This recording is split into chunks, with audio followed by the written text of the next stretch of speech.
Mapagpalang araw po, Sir Van. Isa po ako sa nagagandahan sa mga kwento mo.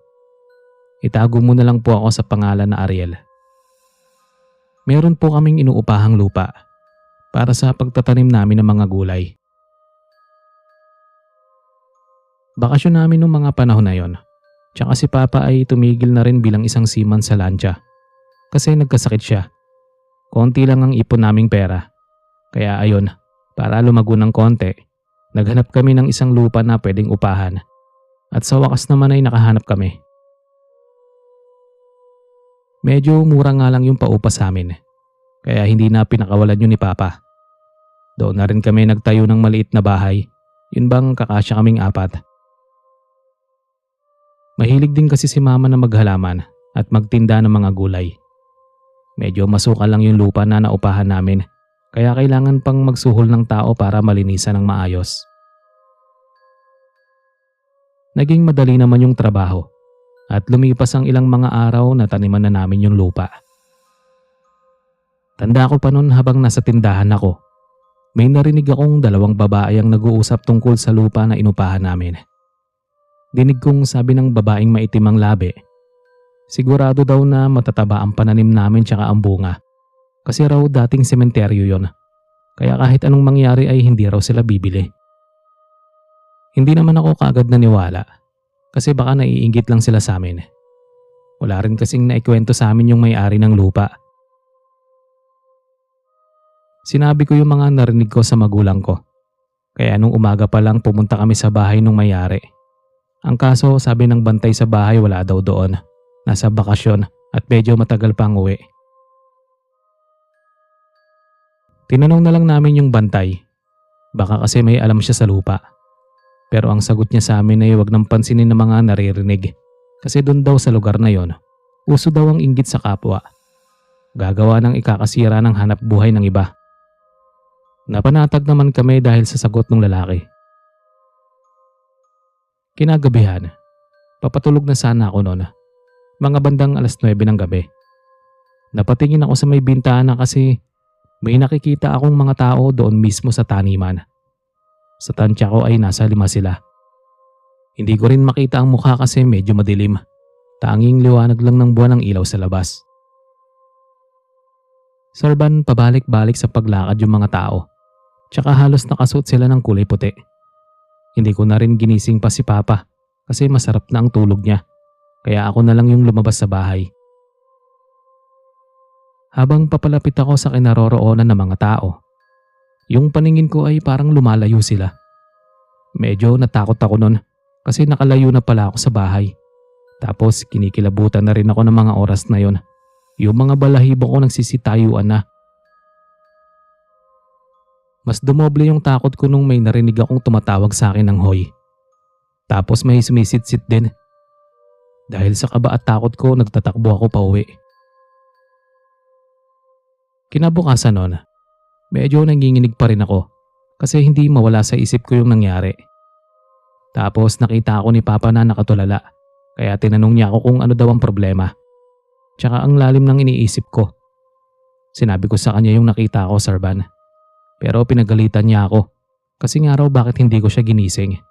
Tsaka baka nantitrip o nananakot lang daw yun. Baguhan lang kasi kami sa lugar na yon. Kaya medyo wala pa kaming alam sa mga tao. Pero may ilan din doon na nakatira ang nakakausap namin.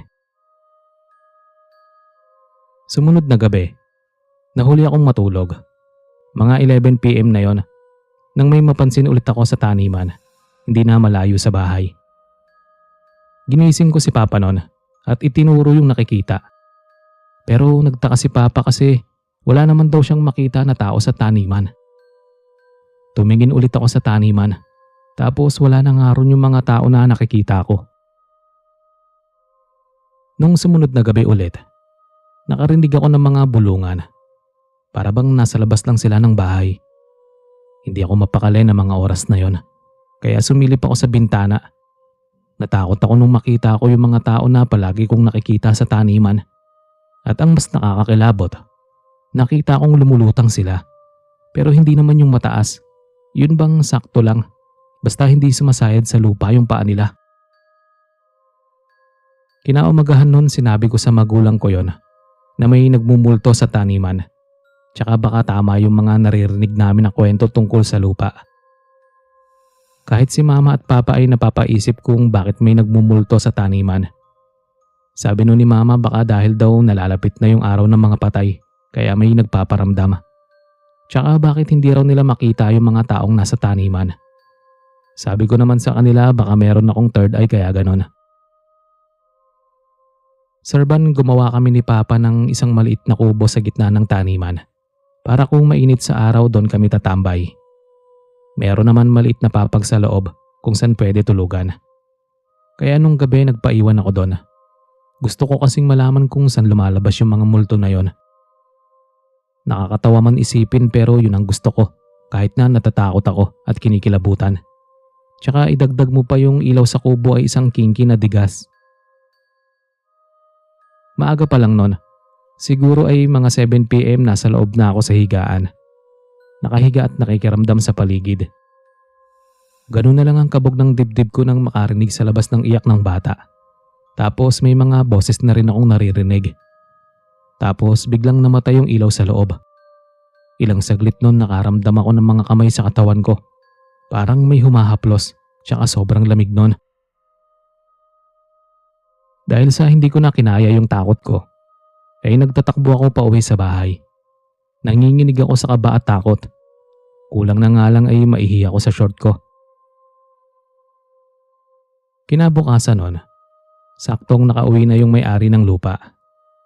Nalaman namin na hindi talaga yung sementeryo, kundi isang tapunan daw ng mga sanggol o di kaya mga sinalvage na tao. Noong una daw kasi sobrang sukal ng lugar na yon, mataas ang puno. Hindi basta makikita kung may gagawa ng krimen.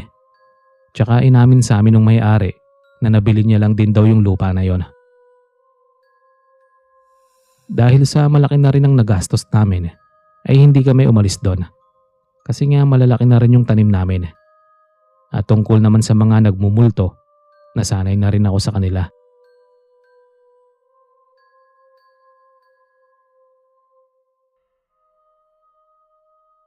Kumusta po, Sir Van?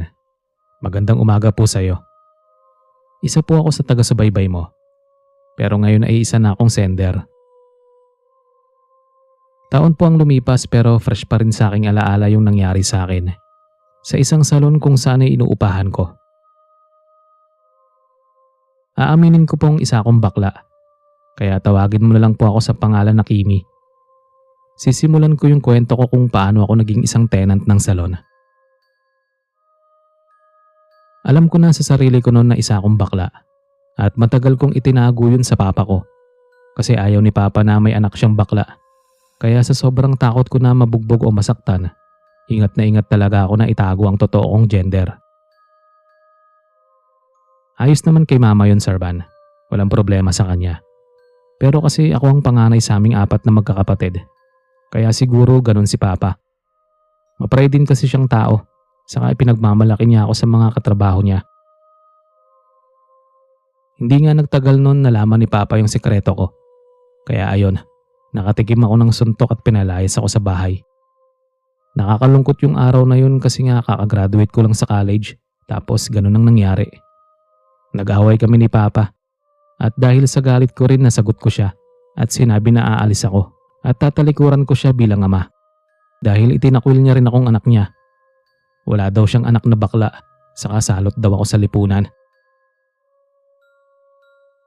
Naghanap ako noon ng isang salon na pwedeng rentahan. At may kakilala ko na isang bakla din. Sabi niya may bakanting salon daw ang tita niya at pwede raw yun rentahan. Kaya kinuha ko na kasi mura naman ang bigay sa akin.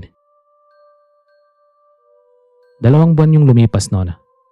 Wala akong balita sa magulang ko, saka sa mga kapatid. Kapag tatawag naman ako ay hindi ko sila makontak. Siguro ay nakablock ako sa kanila. Isinawalang bahala ko na lang yon. Inisip ko na lang na lilipas din ang galit ng papa ko. Habang tumatagal ako doon, nakakaramdam na ako ng hindi maganda. Para kasing may mga matang nakamasid sa akin sa labas ng salon tuwing gabi. Saka may minsan na tuwing 10:00 ng gabi, may nakikita akong isang bulto ng tao sa kabilang kalye. Nakatingin sa salon ko. Tapos kahit mga alas 11 na ng gabi, naroon pa rin yung lalaki.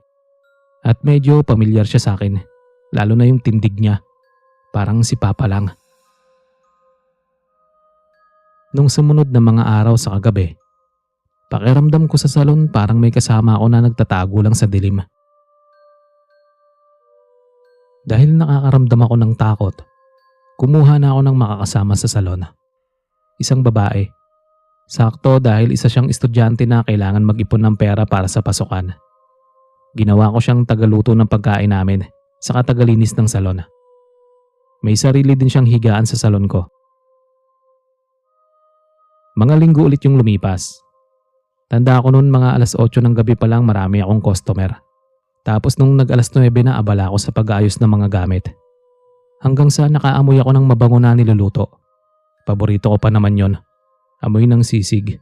Naalala ko tuloy si Papa dahil mahilig siyang magluto noon. Tinawag ko yung kasama kong babae sa salon. Sabi ko noon ang sarap at ang bango ng niluluto niya. Pero mga ilang sandali nakita akong pumasok yung babae na kasama ko. Galing siya sa labas at hindi sa kusina. Nagtaka ako noon kaya naman tinanong ko siya kung sino yung nagluluto sa kusina. Kahit siya ay hindi alam, kaya naman pareho kaming pumunta sa kusina. Pero malinis ang kalan, saka walang nagluluto. Kinilabutan ako noon.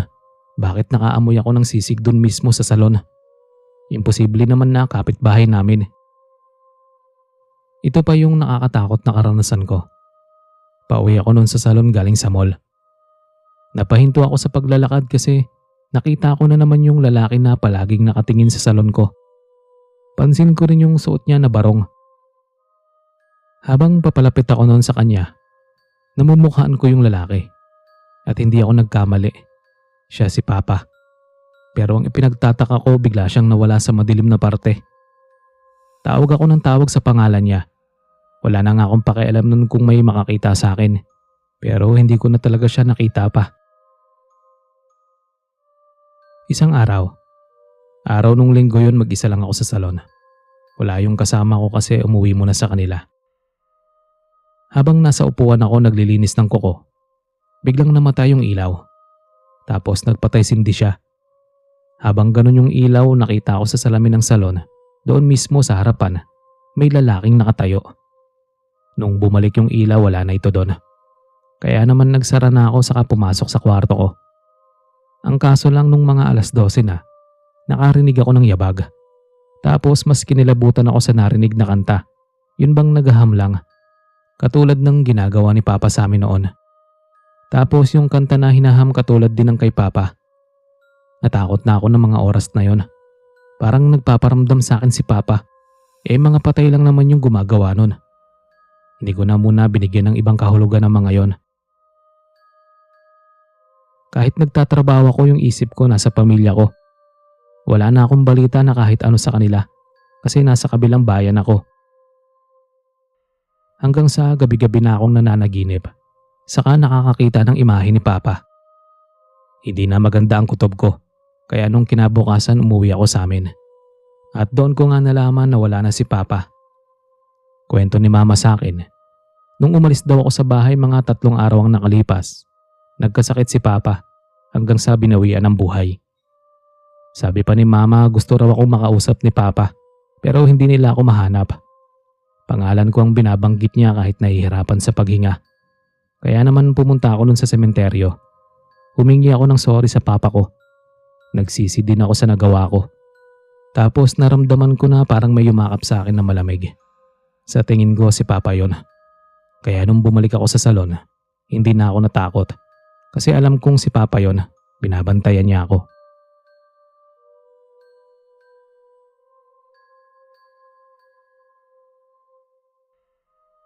Mapagpalang araw po sa iyo, Serban, at sa mga avid listener mo.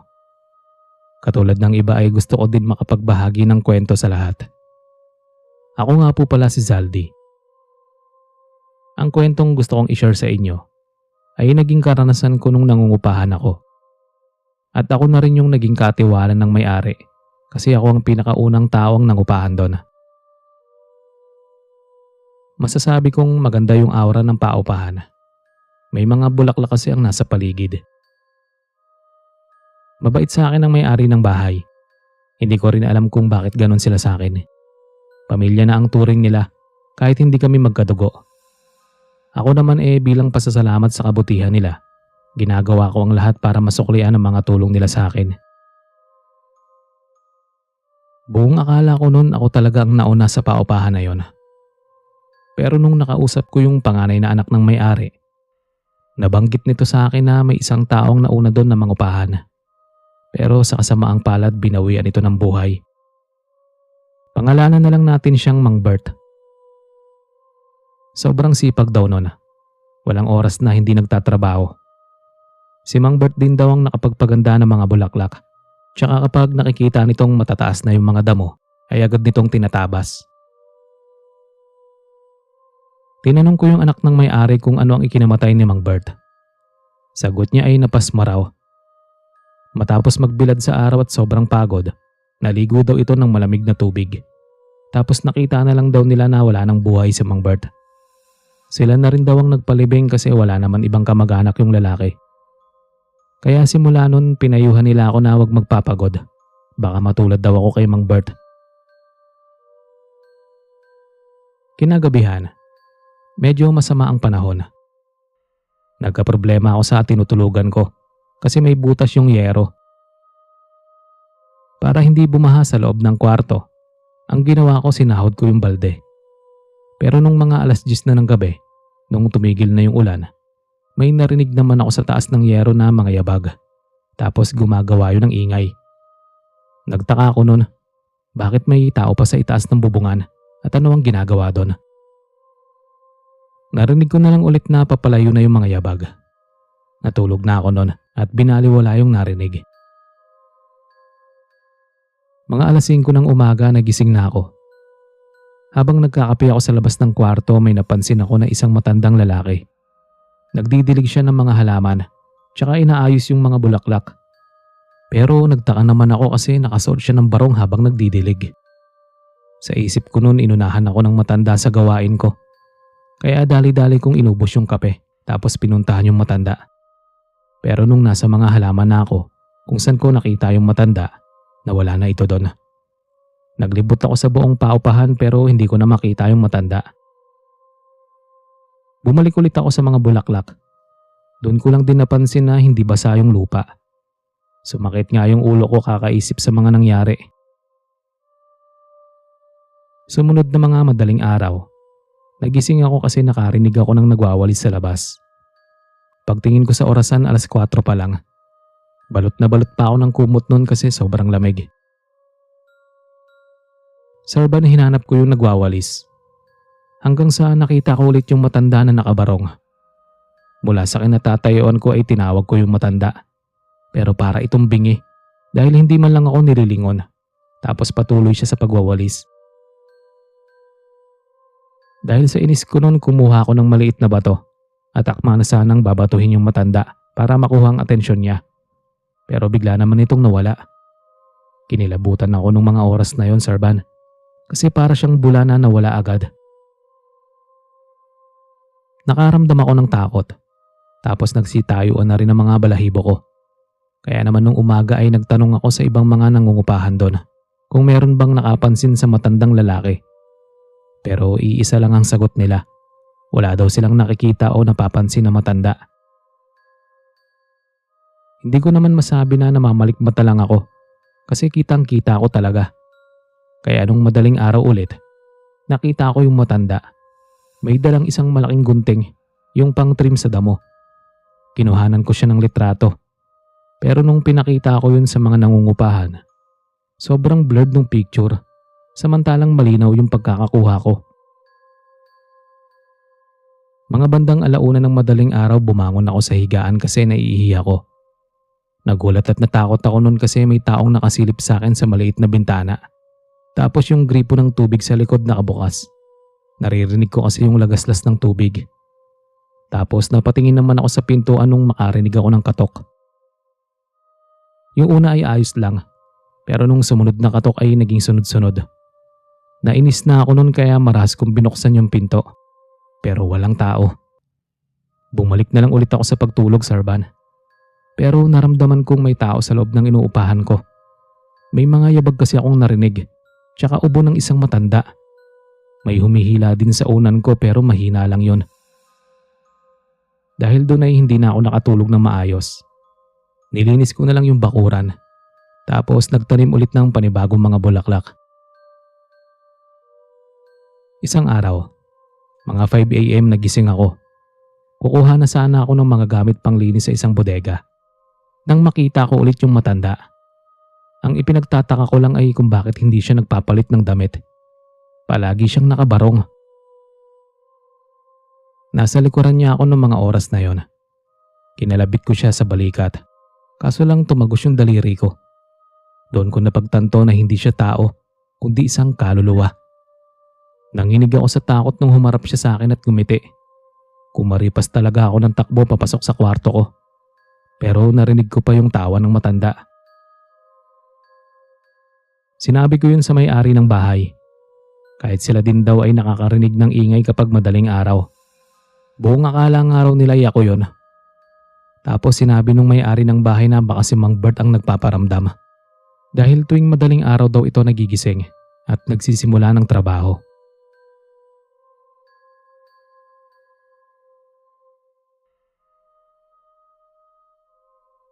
Hi Sir Van. Ako po si Vermel. Nagtatrabaho sa isang manukan. Masasabi kong maswerte ako kasi kinuha ako bilang isang tagapag-alaga ng boss ko sa kanyang manukan. Hindi na rin ako nagpatumpik-tumpik pa at tinanggap ko yung offer niya sa akin. Libre na din kasi ang lahat. Tsaka sabi ng boss ko ay may bahay daw doon sa manukan kaya doon na lang ako magpipirme. Yung manukan niya ay medyo malayo sa paupahan. Siguro 2 metro ang layo ng distansya. Nung bumisita kami doon sa manukan, sobrang lawak. Yung sa pinakadulong bahagi sa unahan ay halos hindi na makita. Kaya naman hindi lang ako ang kinuha niyang tagapag-alaga ng manok. 3 kaming binata ang kinuha niya. At sa hindi kalakihan na bahay kami tutuloy. May ilaw naman ang buong manukan. Kaya walang magiging problema kung sakali man na may magnanakaw.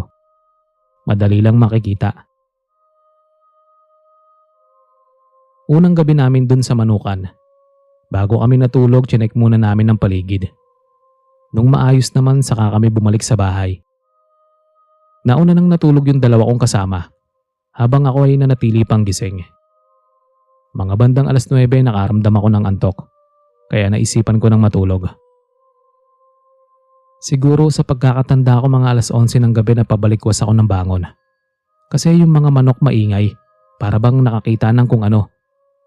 Ginising ko yung 2 kong kasama tapos lumabas kami ng bahay. Nilibot na naman ulit namin yung manukan, pero wala kaming nakita. Pabalik na kami nun sa bahay nang mahagip ng mga mata ko ang isang bulto ng tao. Papalayo na ito tapos nakasuot ng kulay puti. Tinawag ko yung 2 kong kasama at itinuro sa kanila yung tao. Pero wala naman daw silang nakikita. Doon na ako nagtaka. Bakit may nakikita ako na hindi nila makita? Nung mga oras na yun bigla na lang nagsitayo ang mga balahibo ko. Nakaramdam ako ng takot sa hindi malaman na dahilan. Sumunod na gabi nun, nagpaalam sa akin yung 2 kong kasama na pupunta muna kay boss. Pumayag naman ako. Habang nagsiselfone lang ako noon nakarinig ako ng pagaspas ng manok at sumunod naman yung ingay nila. Sobrang ingay ng mga manok nung oras na yon. Tumakbo ako noon palabas. Nalibot ko na yung buong manukan pero wala akong makita na kahit ano. Nakailang libot na ang ginawa ko pero yung mga manok panay pa rin ang ingay. Napatingin ako noon sa bahay kasi kitang kita ko na merong pumasok. Inisip ko noon na baka yung 2 na. Ilang saglit pa humupa na yung ingay sa manukan. Pagbalik ko sa bahay nagtaka ako kasi wala doon yung 2. Hinanap ko sila at tinatawag yung pangalan. Baka kasi pinagtataguan nila ako. Hanggang sa nakaamoy ako ng pinaghalong pabango at formalin. Kinilabutan ako ng mga oras na yon. Lalabas na sana ako sa bahay nang pumasok yung 2. Sinabi ko sa kanila na bakit sa labas sila nang galing. Samantalang nakita ko silang pumasok sa loob ng bahay. Pero sabi ng isa kong kasama kakarating lang daw nila. Tapos napansin nila ang pamumutla ko. Sinabi ko sa kanila yung naamoy ko at nakita. Kahit silang dalawa ay nagtaka rin. Kumain na lang kami nun, Sir Van. Baka kasi dala lang ng gutom yon. Habang nasa lamesa kami, nakarinig ako ng may sumisitsit sa amin. Tinignan ko yung dalawa kung narinig din ba nila yon. Pero patuloy lang sila sa pagkain. Hanggang sa may sumitsit naman ulit ng 3 beses. Tapos tinanong nung isa kong kasama kung sino daw yung sumisitsit. Sagot ko ay hindi ko alam. Kaya pare-pareho kaming tumigil sa pagkain. At nung mga oras na yun ay narinig na talaga ng dalawa. Sabi ko sa kanila parang may iba pang tawang naroon sa manukan bukod sa amin. Pero ang problema lang, hindi namin makita kung saan nagtatago. Naglakas loob kaming 3 na hanapin kung sino yung nananakot sa amin. May kanya-kanya kaming hawak nun na kahoy. Wala rin kaming nakita na kahit anong bakas ng tao sa paligid. Sabi nung isa namin na kasama baka raw may nagmumulto sa manukan. Tumambay na muna kami sa labas. Hanggang sa nakaramdam ako ng mga kamay sa balikat ko. Sobrang lamig nun na parang isang bangkay na. Lumingon ako sa likuran namin. Doon ko nakita yung isang tao. Maputla ang labi at ang mukha parang wala ng dugo. Para siyang isang zombie sa itsura niya. Dahil sa takot ko napasigaw ako nun. Tapos tumakbo ako papasok sa bahay. Yung dalawa kong kasama napatakbo rin. Tinanong nila ako kung ano daw ang nangyari sa akin. At bakit ako sumigaw at tumakbo. Nanginginig pa yung boses ko nun dahil sa takot. Kinuwento ko sa kanila yung nakita ko. Pero wala silang naging imik nun. Tapos natulog na lang kami nun. Pero natatakot pa rin ako kaya ang ginawa ko, nagtalokbong na lang ako ng kumot. Nagising ako saglit dahil maingay yung dalawa. Nag-aagawan sila sa kumot. Tapos narinig ko rin na meron daw humihila sa kumot. Hanggang sa nagalit na yung isa naming kasamahan dun sa isa. Pinagbintangan niya itong nangangalabit. Tapos ang lamig pa raw ng kamay. Hanggang sa bigla na lang namatay yung ilaw. Kaya natahimik yung dalawa. Ilang saglit nun naramdaman kong may tumabi sa akin sa higaan. Buong akala ko isa sa mga kasamahan ko. Hindi ko rin makita kasi nga madilim sa loob ng bahay dahil walang ilaw. Kinabukasan nauna akong magising sa dalawa. Nagtaka ako kasi bakit magkatabi sila. Samantalang may isa sa kanila yung tumabi sa akin. Nung nagising na sila, tinanong ako nung isa naming kasama kung tumabi ba ako sa kanila. Pero sabi ko ay hindi. Tapos sinabi ko rin na merong tumabi sa akin. Itinanggi naman ng dalawa na hindi sila nakaalis sa higaan. Sir Van, simula noon palaisipan sa aming 3 kung sino ba yung nanggugulo sa amin at yung lalaking nakikita ko. Hanggang dito na lang po. Maraming salamat po sa pagbabasa.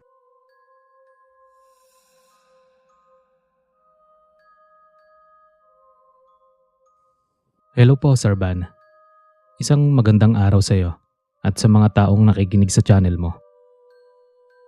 Ang kwentong ibabahagi ko po ay ang naging karanasan ko nung isa pa akong tenant sa isang bahay na kung saan ay pagmamay-ari ng malayo ko pang kamag-anak. Tawagin mo na lang po ako sa pangalan na Galion. 45 years old na ngayon. Maraming taon man ang lumipas ay hindi pa rin nabubura sa aking alaala ang karanasan ko. Nung napakinggan ko ang mga kwento mo sa channel, ay nagkaroon ako ng pagkakataon na maibahagi sa lahat ang kwento ko. Itong kwento ko po ay kasalukuyang binata pa lang ako noon. Pinsan ni Papa si Tita Marie. Wala silang anak kasi may problema sa matres si Tita. Sa totoo lang maganda ang buhay ni Tita noon nung napangasawa niya si Tito Fred.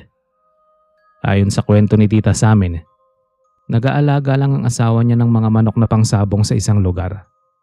At minsan lang din makauwi kay Tita. Dahil sa marami nang nagsikalat na magnanakaw, ay kinailangan ni Tita ng tagabantay sa bahay nila. Sakto naman nun kasi naghahanap kami ng mauupahan.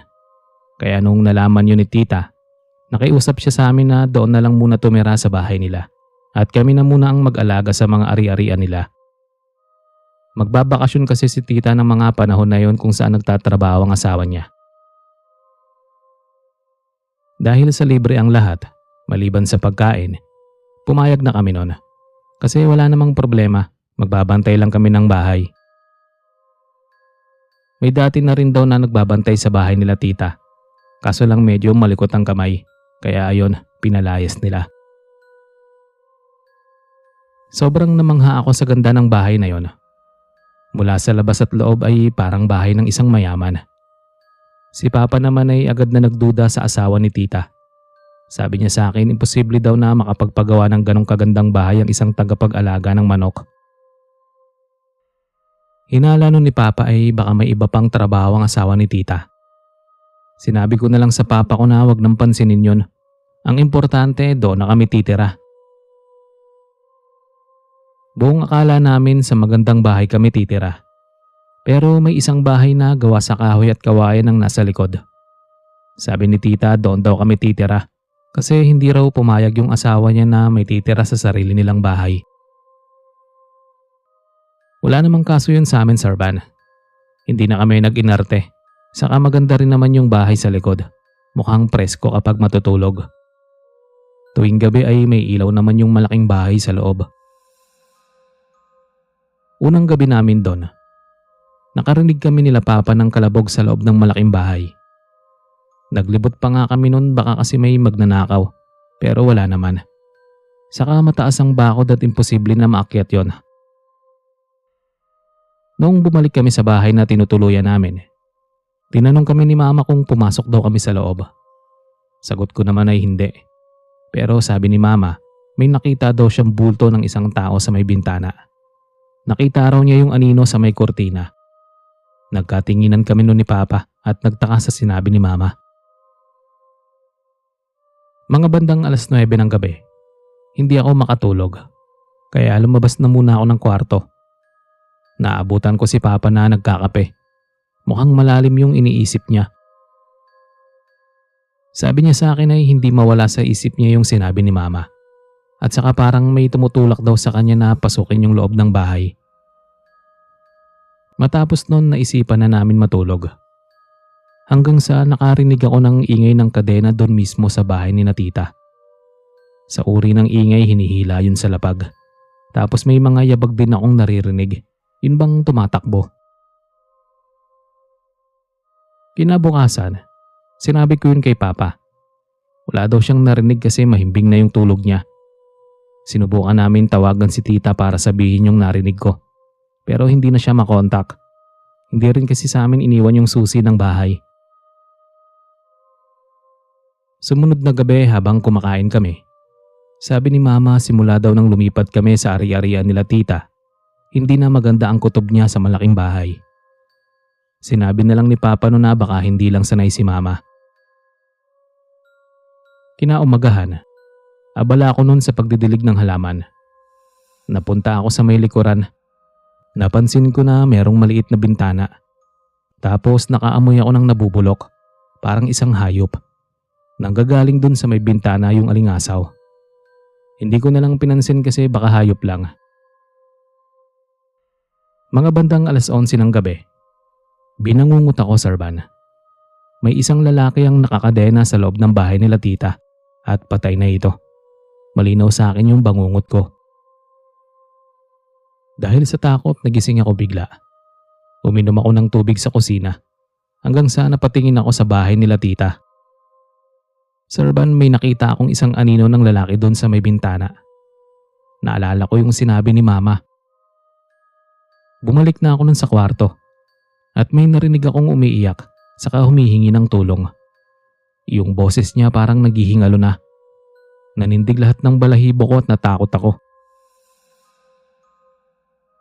Maaga pa lang ay sinabi ko na yun sa magulang ko. Kaya nagplano si Papa na akyatin namin yung bahay sa gabi. Pero nabigo kami. Naghanap kami ng paraan hanggang sa nakita ko yung isang flower vase. Inangat ko yun at may nakita akong susi na isa. Binigay ko yun kay Papa at sa wakas nabuksan namin yung pinto. Sinundan namin yung mabahong amoy. Nakarating kami sa isang kwarto na maliit. Dahil doon talaga nagmumula yung nakakasukang amoy. Pagbukas namin ng pinto, nagulat kami sa nakita. Inaagnas na katawan yung nandoon. May kadena na nakapulupot sa leeg nito. Dahil sa takot namin, tumawag agad kami ng pulis. Nalaman namin na yung inaagnas na katawan ay dating tagapag-alaga ng bahay nila tita. Ayon pa sa mga kapitbahay, meron daw silang narinig na ingay sa bahay nila tita, saka boses ng sumisigaw. Doon din namin napagtanto na yung lalaking nakita namin ni mama sa bintana ay isang multo na. Saka nagpaparamdam pala siya sa amin para humingi ng tulong. Simula nun Sir Van, wala na kaming naging balita kila tita at wanted na rin sila.